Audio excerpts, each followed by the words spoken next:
It's over! He's done it again! Unbelievable! Oh, straight into the roof of the net. Nice one. Straight down the middle. So, a good performance. Hello and welcome to Firstpost. I'm Rupha Ramani. Let's get started.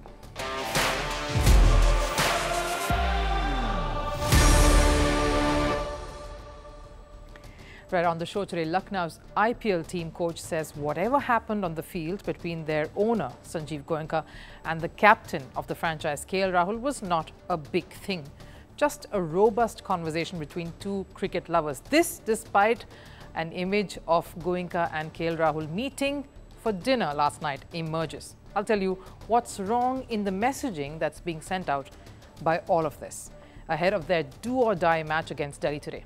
Meanwhile, French superstar footballer Kylian Mbappe finally bids farewell. The country, including President Macron, bids him an emotional bye-bye. We look at the decision that Mbappe has made. Did he choose money over glory to be at PSG? And what does the World Cup winner take away from this long stint that hasn't seen the most important silverware?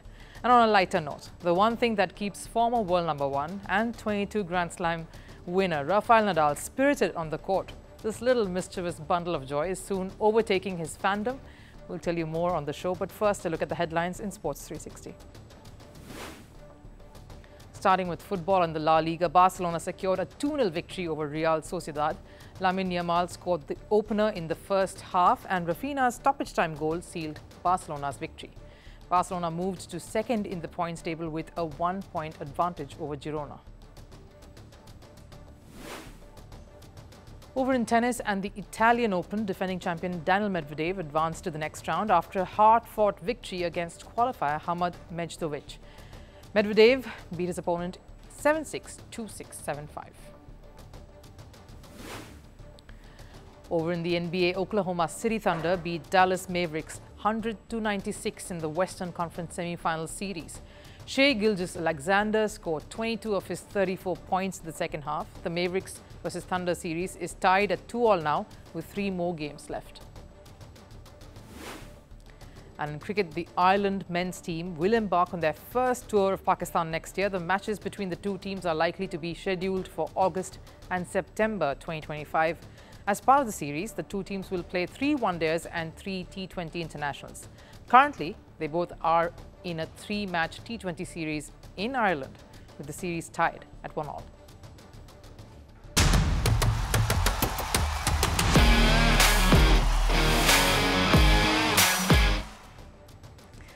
Welcome, you're watching Firstpost. I'm Rupha Ramani. Now it's the last week of the IPL and we still have just one team through to the playoffs. So this is it, that last week. Quite a few teams in the fray. Hyderabad and Rajasthan, of course, looking most comfortable at this point to make it than the rest. Chennai and Bengaluru have a knockout sort of a situation coming up. Of course, Gujarat, Mumbai, Punjab, all out of any reckoning. And then there is Delhi and Lucknow, who haven't showed a lot of consistency this season, but also in with it. They face a crucial encounter today, but we are going to talk about Lucknow, as you saw, and one particular incident that's really got us all up in arms. The owner, Sanjiv Goenka, showing his apparent displeasure for the world to see, seemingly giving a piece of his mind to his captain, KL Rahul, after that loss to Hyderabad. The owner was animated, frowning, and all sorts of wrong. The optics were not right, and it didn't send out the correct message. Yes, owners invest a lot of money in the team, in the players who are part of the franchise. There is a desire for things to always go right. But there were also so many issues with that picture and that image on that very day. Firstly, that match was definitely not the one to have any conversation about. Hyderabad blew away the opposition, and they would have done the same had any other side been facing them, especially with the way they were batting. They looked unstoppable.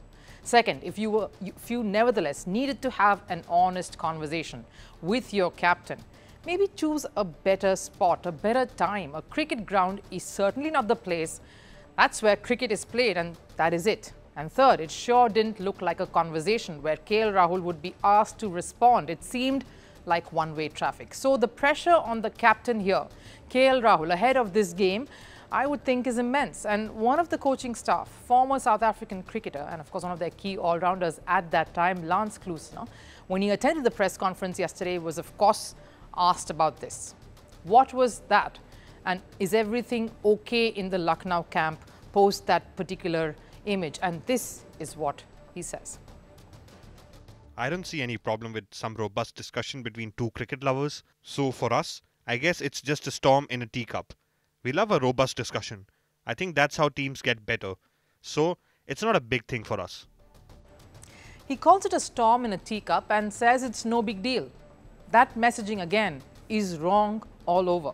It's fine to say that there has been much made out about it in the media, in the press, across all visuals, because let's face it, a match is upon them and it's a must win. So I understand the need to brush the disturbing comments and observations under the carpet. You want to stay positive and focused in the right things, on the right things ahead of this game. So yes, I get the intent that Kluesner has, and by that extension Lucknow, wanting to brush this aside as quickly as possible. But it's that last line there that has me. It's no big thing for us. An owner seemingly giving his team captain a dressing down for that kind of a loss right after the game without even letting the team or any of its players have their moment is a bit of a big deal. It sets the wrong precedence. It sets the wrong example. And it only furthers an image that you already have built thanks to the earlier episode with none other but a legend in MS Dhoni. Kluesner also mentions it is good to have robust discussions, and that's what it was between two cricket lovers. Well, it was conversation less and a monologue more. No one saw KL Rahul get a word in there, did we? It has been a rather tough IPL and a very, very tough last few weeks, particularly for KL Rahul. Choosing to open and not really being able to deliver in the manner or the way that he would have liked has been hard.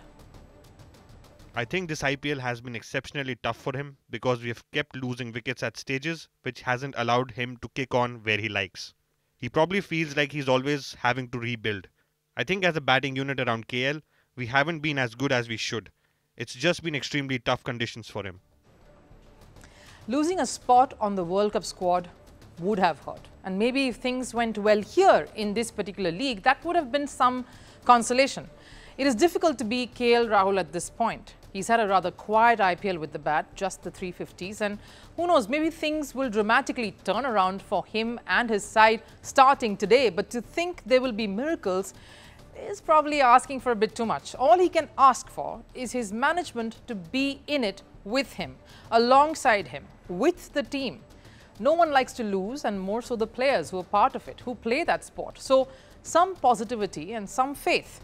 And maybe not caring for the result, but just enjoying the moment, the game, is what he needs and what the team needs at this point. And that's what they need to hear as well. Robust conversations can always be had post the match. And today we have a story that's sure to warm your hearts. It's about the cute Rafael on the tennis courts. Now, he carries a miniature racket, is forever making all the noise, but has tennis fans the world over eating out of his hands. I'm not talking about Rafael Nadal Senior, though he's just as noisy on the court with his occasional grunts. It's his son, 18-month-old Rafael Junior, who's been his biggest cheerleader on the sidelines. After a prolonged injury break, when Nadal made a comeback this year, it wasn't just his presence that was felt on the tennis courts, but also that of his sons. And it is Rafa Junior who's quickly becoming a fan favorite himself. While Rafa Senior is getting the admiration from fans, Rafa Junior is stealing the show. And for Rafael Junior, seeing his father through the eyes of his fans is rather magical.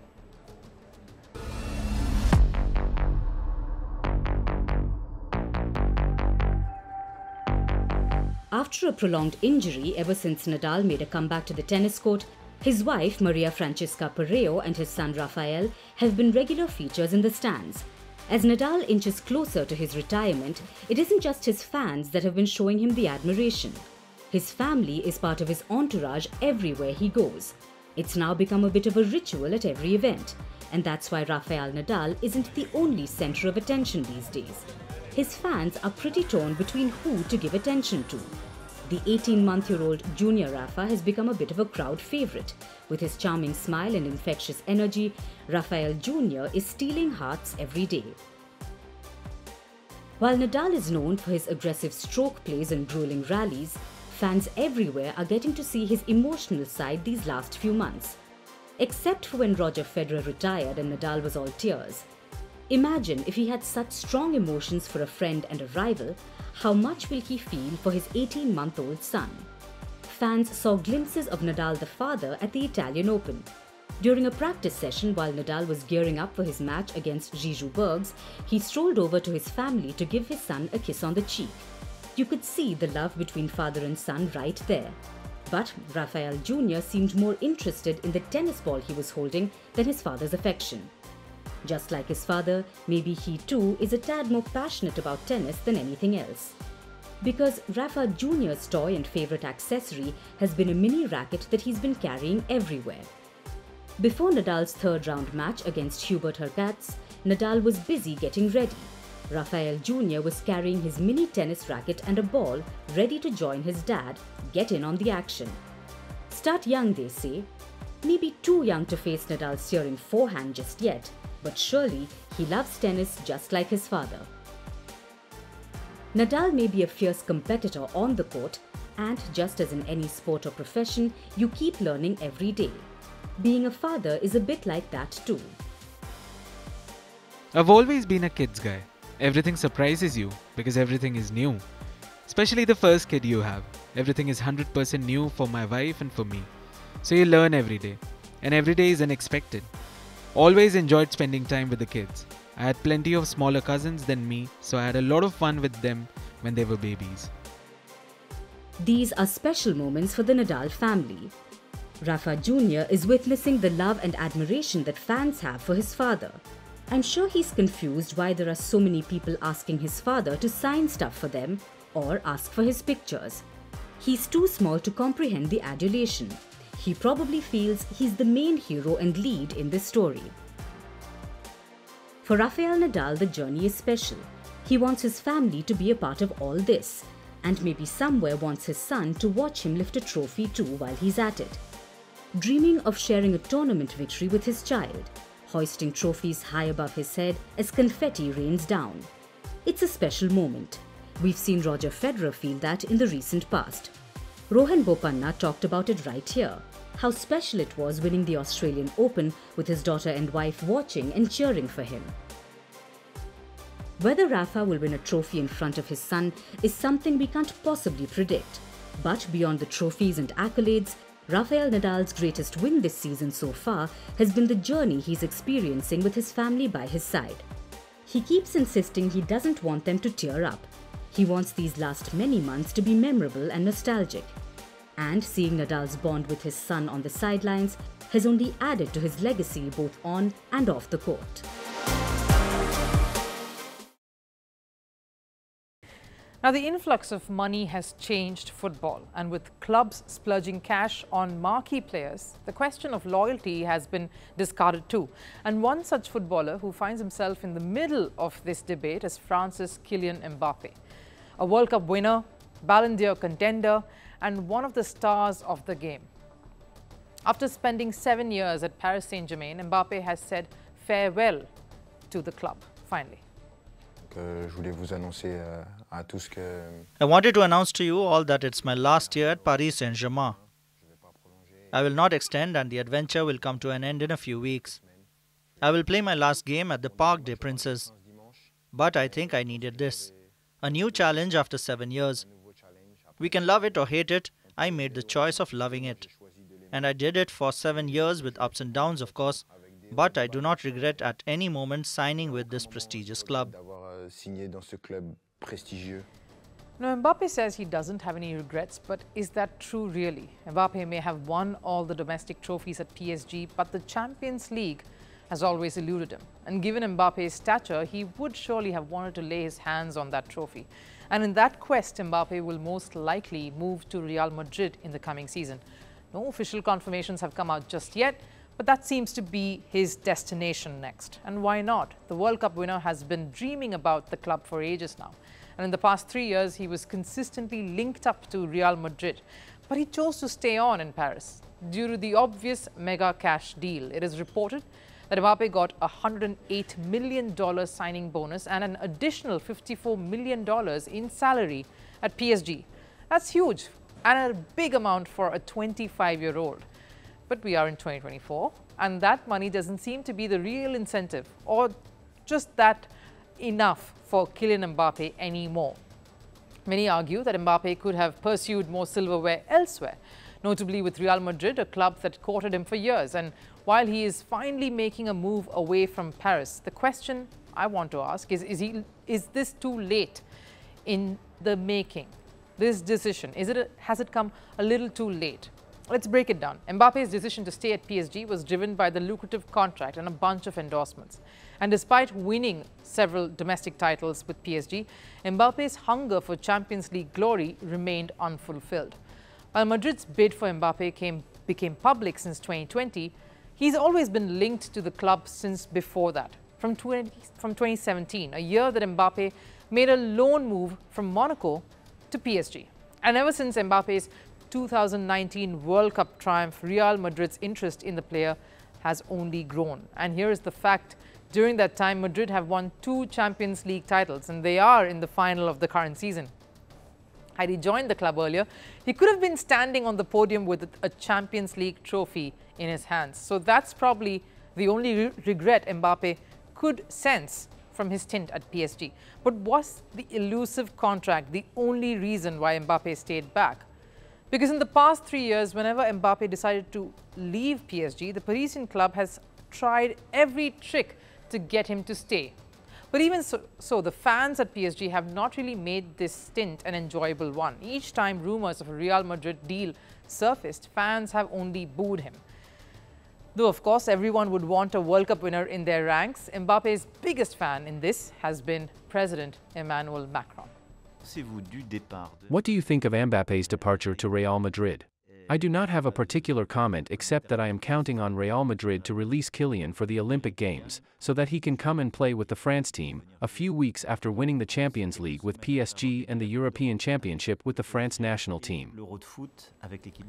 Now, despite a few blips, Paris has been special. You'll have to agree to that. Mbappe leaves behind a legacy of electrifying performances, memorable goals, and unforgettable moments on the pitch. His partnership with Neymar and other PSG stars captivated football fans the world over.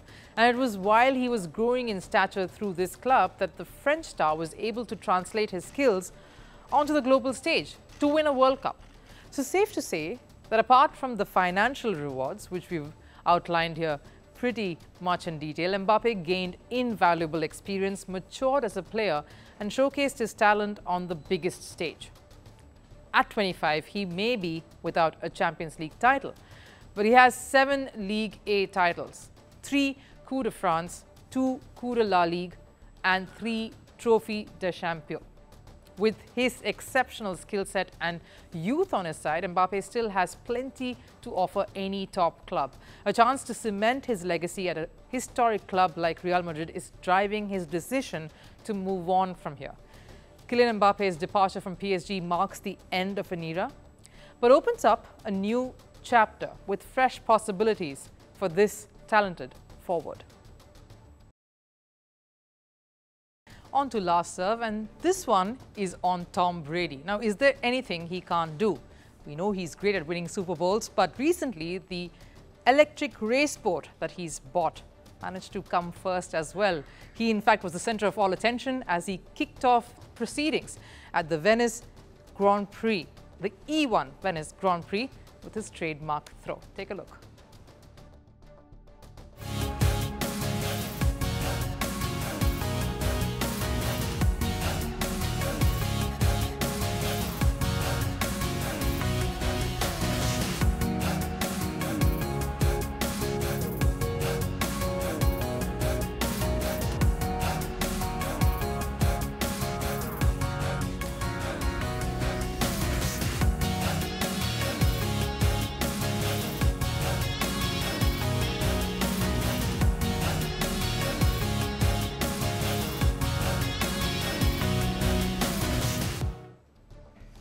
completely different setting for someone like Tom Brady there, but he somehow gels in this environment as well. But that does it here on Firstpost. I'll see you again tomorrow. Till then, take care.